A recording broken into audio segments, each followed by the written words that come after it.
Okay, a lot of ground to cover here. We're going to hammer through these questions, and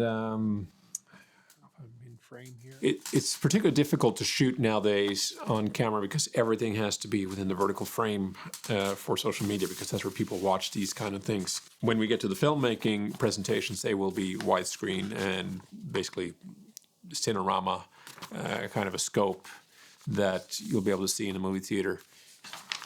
Okay, let's see. Let's just do question number: what future developments or expansions are planned in El Paso Verse? There's a lot that's going to happen in El Paso Verse. We have a roadmap that I'm actually going to, instead of talking about how many steps it is, I'm going to just go through it now and make it public so we can see what has to be done. And in each step, there are many different elements. The initial ones at launch is making collector edition books available through book.io. It's also selling our one-to-one film frames or one-on-one film frames, meaning that every frame is unique and every frame is represented as an NFT that is redeemable as a physical print. So you'll be able to collect and get a physical film print that you can put in a light box, and it'll be totally unique, only one in existence. So imagine a whole film roll cut up into many, many pieces, but not one by one frames. We're doing them actually in strips. So you have to collect and unlock these strips. And then the last part is the tokenization of the real estate, especially the land of where El Paso Verse exists. Other expansion plans are that people will be able to go to the Verse Hotel and stay where the action happens. You can stay there as a tourist, as someone who just wants to be in the atmosphere, and you'll be involved and immersed in the universe as much as you want to. Or you can also stay there to watch the premieres. As a guest and as an owner of the NFTs, you have the right to book your own screening in the private screening rooms.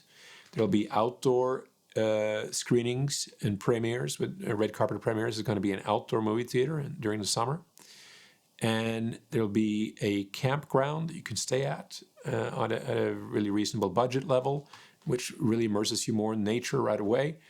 There will be interactions with the sets and locations that we film at. There will be certain NFT hunts, if you will, kind of like Pokemon hunt, unlocking certain things where you will really only be able to discover these hidden redemptions and rewards if you really know the contents. If you haven't read the books, you haven't seen the movies, it's going to be hard to be able to redeem these.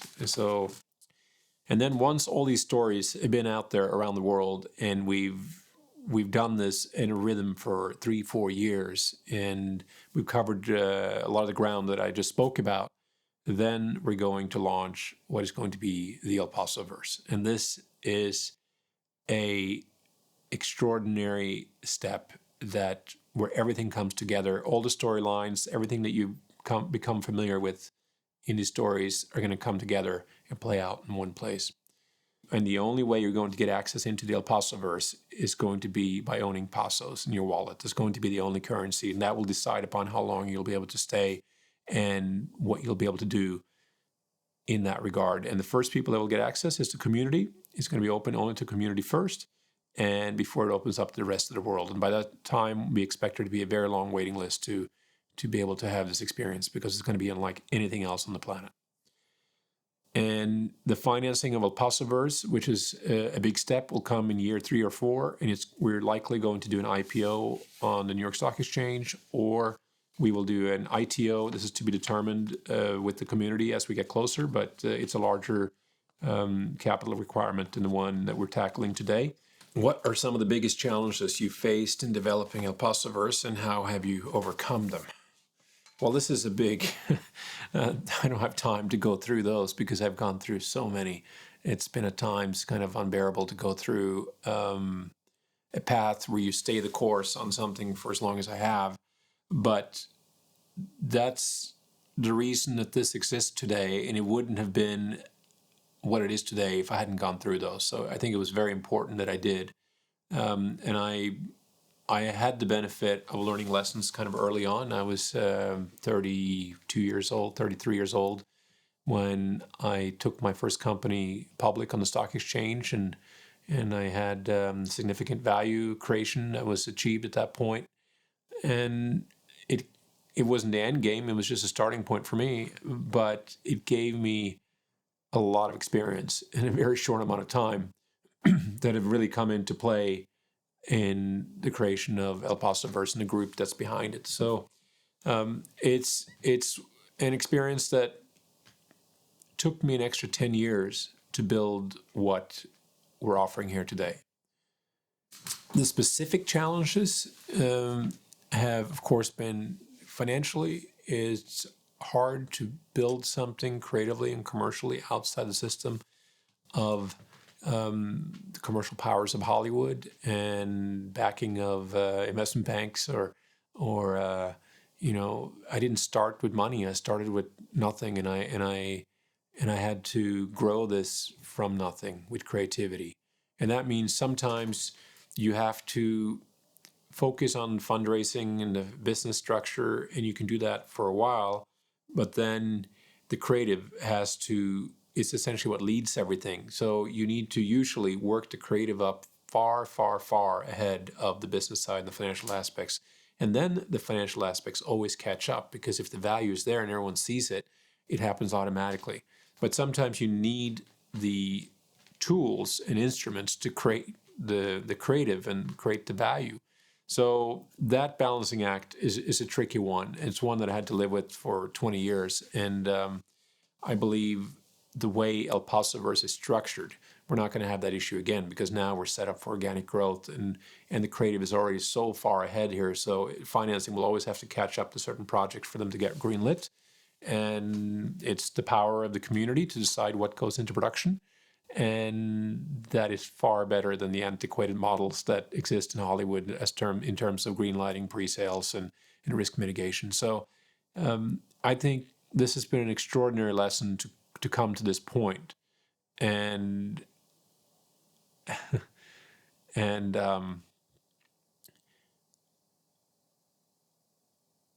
it a long time ago became a life choice to just see this through, because it has to be done for a lot of reasons. It has to be done for the sake of the industry, for the sake of audiences, for the sake of giving the power into the hands of artists, for having new movie stars, for presenting something that really makes an impact and hits you in the chest, something that, the reason that we all love cinema, the reason that we love great books, the reason that we love great stories, and why we want experiences that we can take with us and tell people about. And that's what this is about. How does El Paso Verse plan to engage and grow its community?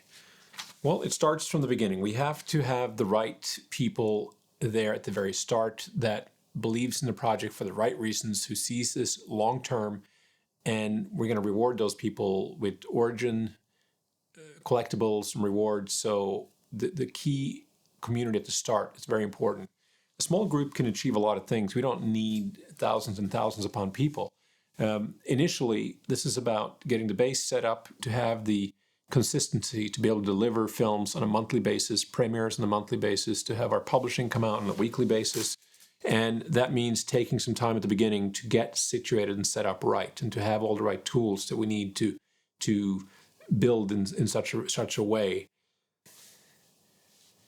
At the time of launching El Paso Verse, we have a lot of assets that we can tap into, and there's a lot of different angles that we can use to grow the community.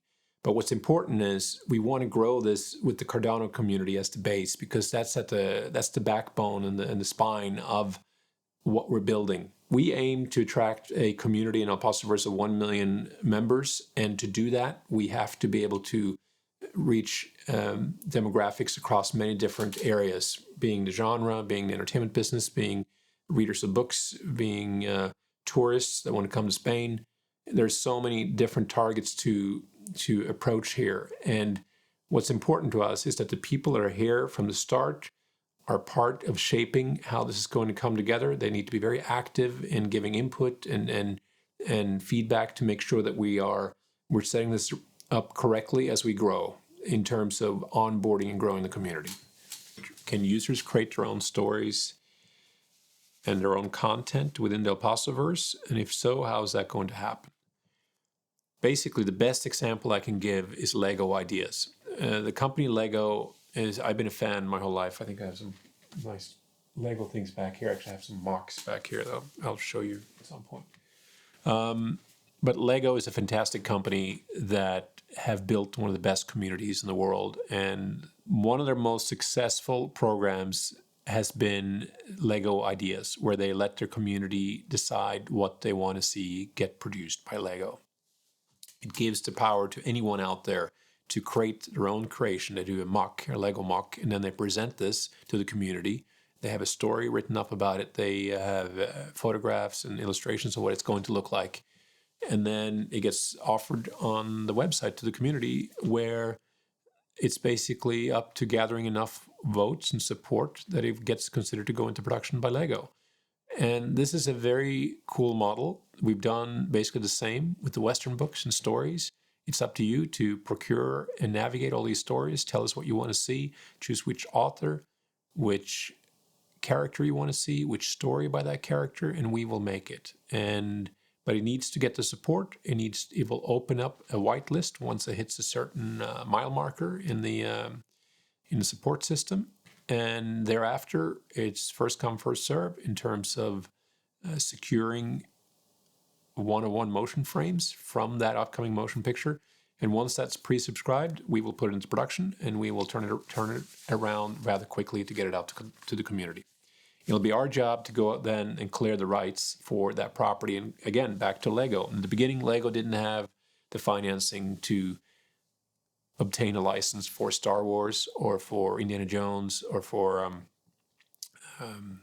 Pirates of the Caribbean or Disney. So they did their own series. They did Western, Pirates, and Space, for instance. And they were some of the most successful series. Later on, when they hit a critical milestone in achieving mass adoption around the world, then they had the financing to obtain these more expensive licenses. And that might happen in El Paso Verse too. There might be authors and series that will be off limits because we cannot free up the rights in the early beginning. But I assure you, we will certainly get there as we grow. And there are a lot of gems within this IP from these authors that certainly can stand on its own and become major franchises and properties in their own regard. So I invite the community to really dig into that and think about that in that context, and together we will select the next franchises in El Paso Verse. How does El Paso Verse handle monetization, and what opportunities are there for users to earn within the platform? So the monetization of all this, you will be able to earn pesos in this community as you do different activities in the voting system I just described with the books and the characters and the authors. You will earn and generate pesos in your wallets by being very active in that. You will also be able to earn it by reading books. So this is something I know Book.io is working on, to be able to earn currencies as you read. And we want that currency to be pesos. There will also be, certainly the value creation in the NFTs is a big part of this. That's kind of goes without saying in our community, but the artworks here are being created with a big investment, both creatively and monetary. And the price of our initial NFTs are going to be directly related to the production budget. So every production budget that you see will be transparent. Everyone can see it. They can see the whole breakdown, and will be able to assess that the value certainly goes into producing these. And that will set the initial sales price of the one-on-one motion prints. The question is, what role does blockchain technology play in El Paso Verse, and how are NFTs utilized? So there's something to be said about following your emotions about these artistic artworks, and I think NFT is a fantastic project in that regard. And it's something that is at the core of El Paso Verse, because we want to issue these unique one-to-one collector editions that also have redeemable qualities into physical elements. So it's a very special setup that we're going to present one by one as we go forward. At the backbone of El Paso Verse, you have the Cardano network and the infrastructure being built with EndMaker that will make the technology very seamless. And we also want that to not be upfront because we plan to onboard a lot of people from outside of this community as we grow.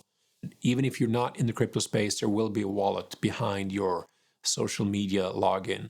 So that will be there for anyone that really cares. And for those that don't care, they won't even see it. And the day that they do care about it, it will be there, and they can bring what they've accumulated into a wallet or to a different chain if they like. But regarding the chain, we're doing this with the Cardano network. That will be the blockchain we're using, and it's planned to stay that way for the foreseeable future. And we believe it's the right network to grow all the way. And we love the way the community is from the beginning. We want to activate this community. We want to get help from this community to shape and set up El Paso Verse so it's ready for large mass adoption as we reach our milestone of getting 1 million subscribers or 1 million members. Could you elaborate on the filmmaking aspects of El Paso Verse? I see audio not clipping. Yeah, that's fine. Yeah, that's a big topic. The filmmaking aspects of El Paso Verse is at the core of our passion. It's where we're coming from. We're coming from that industry. But we have looked at the industry for a long period of time and found a lot of things that's not working in Hollywood or in Europe. So I think the most important message here is that we do not want to compromise on the commercial aspects of production, and we don't want to compromise on the creative aspects. Both are equally important, and you cannot end up with a film that's only trying to be commercial or only trying to be artistic. Then you end up with something that really doesn't belong in the marketplace, in my opinion. And that happens way too often. And the way we're going to do that, well, that's a pretty big topic. There's a lot involved in filmmaking, but it starts with what's on the page. It starts with the script.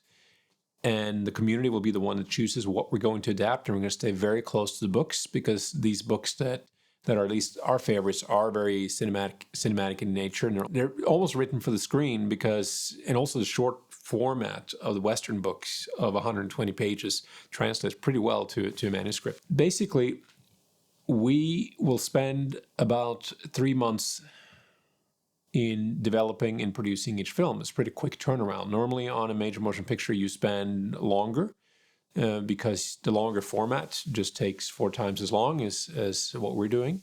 But we're shooting everything as if it is a major motion picture. There's no difference here. We do the storyboarding, the pre-visualization, we do casting in the same way. We basically go through the whole process of what everyone's kind of used to with film.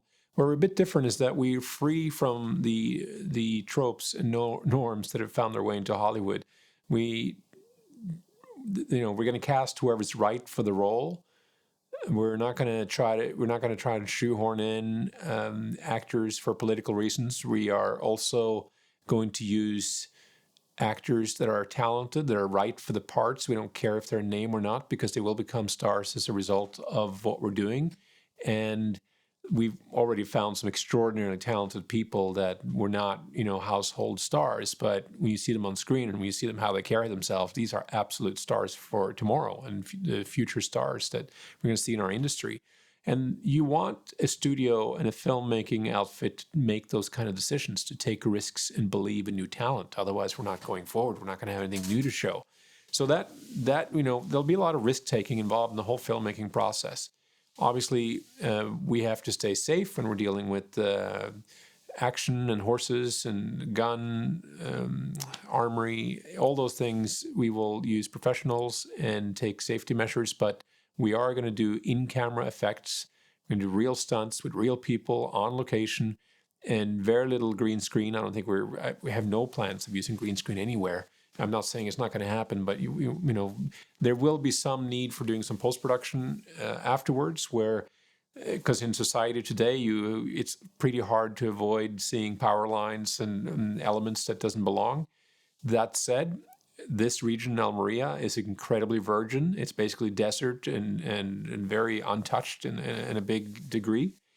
So let's see what else to say about the filmmaking. Well, we shoot it in our filmmaking approach. We basically shoot everything on motion picture film. With the format of choice is 16 millimeter. We shoot Super 16, and we also project on film. So our initial premieres will be on film. When we do our roadshow around the world, it'll also be with projectors, the old way. So this is there's so many elements to talk about the filmmaking aspect, but the bottom line is it's about the true love for film and the way that it was always meant to be done. It comes from the golden age of cinema. We're using all the best tools that was available at that time, and we're not making choices for the sake of convenience. We're not. There's people say you have to use the technology available to you in your time because it's easier and more convenient. I don't think that's the right choice. You have to choose sometimes the process that's more painstaking and more difficult to go through to achieve an extraordinary result. So I think that's enough about the filmmaking for now, but I'm happy to go on a Q&A and talk about any part of that because it's a big part of my life and also the other people involved in this. Oh, and set building too, and art design, art direction. I mean, we're building things with. There's so much passion here involved in the elements and the choices of the materials, the fabrics, the designs that have to be period correct because we don't want to break the illusion of what the world we're creating. So our job will be to create a totally immersive experience on screen, just like it is on the page in the book, just like it is when you go and visit. We have to really strive to do the world building to the point that it's just you are transported to a different time. And that, in our opinion, doesn't happen magically on a green screen. And when you're far away from the elements, you got to be in the elements of sand and dust and sun and rain and stormy winds and all those things. I was going to say Stormy Daniels. No, I mean the stormy winds. Yes. Okay. And what else? How does the Paso Verse ensure an immersive and authentic experience reflective of the 1800s of the Western era? I think I just touched on this, but it's basically it's all down to the art design, the set building, the fabrics, the guns, everything has to be so authentic and so correct that it doesn't break the illusion of the world that we're building. So the focus on world building here is one that we spend a lot of effort on. And we also, since we have freed ourselves from having to adhere to certain names for casting and distribution and all this, we're able to put a lot more money and resources into set construction and going on location and the world building. So it's very important to us, and you will see people like myself and others that are almost fanatically obsessed with some of those details. And I think you have to be. You have to kind of lose your mind in order to make something that's compelling for an audience as you put that together. How do we balance the historical accuracy with creative freedom in our storytelling? This is something that we've debated back and forth a lot amongst ourselves on the filmmaking side. We have people in the art department that are passionately focused on being historically accurate, and you have people on the filmmaking side that wants the dramatic entrance or the cinematic impact that we want. And that means sometimes you have to suspend belief a little bit, but you don't want to do it to the point that you alienate someone in your audience. You don't want to break the illusion that you just worked so hard to create. So, for example, there used to be a thing in Hollywood that the holsters used to be hanging down the thigh, and they were tied around the thigh because it looked cool. That was the idea. But that, there's no real substance behind that. And historians will scoff at that and say that's not how Westerns were. It wasn't like that. The holsters were on the belt, on the hip, basically, and you could still have it a little bit down on the side, but it's not that Hollywood rig, as they call it. So the guns, for instance, let's talk about there's characters that were Pinkerton agents, U.S. Marshals, Texas Rangers, and sometimes they had very special guns that was part of their character, kind of like how James Bond has a special model prepared by the headquarters of MI6. In the case of these books, it's likely and it's possible, I would argue, in history that the Colt factory produced certain prototype weapons that wasn't sold to the masses. And let's say they did a run of 5 or 10 models or something like this that they gave to their that they gave to the U.S. Marshal's Office to take it out in service and kind of get feedback on how they worked. And I buy that story. I think it's a cool story, and that might give you the license to have a Colt 45 in short gunfighter barrel length with a bird's head grip in nickel-plated blue. I mean, or nickel-plated or blue steel. I mean, this is, if that model may not have been exactly available to the public in the 1870s or 1890s, but I think it belongs on screen if there's a reasonable explanation of why it could have existed. I think that just makes for more intrigue and makes people dive deeper into the history books, and it kind of challenges some of the ideas of what existed and what didn't. So we do want adventure. We do want some suspended belief without breaking the illusion of the world that we worked so hard to create.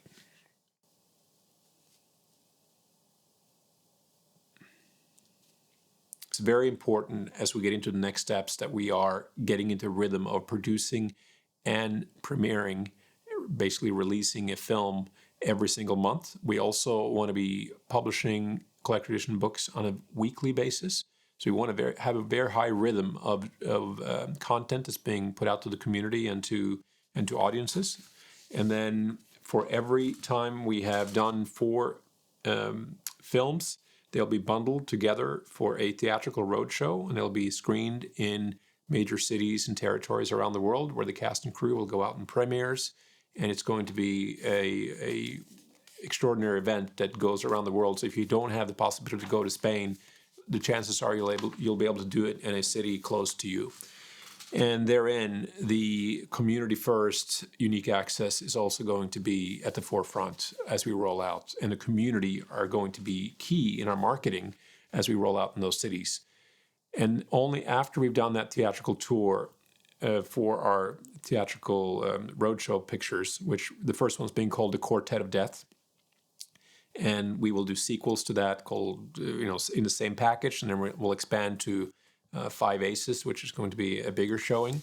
Ultimately, this content will end up on streaming with major streaming platforms, but that's only after the community has had exclusive and unique access to it from the start.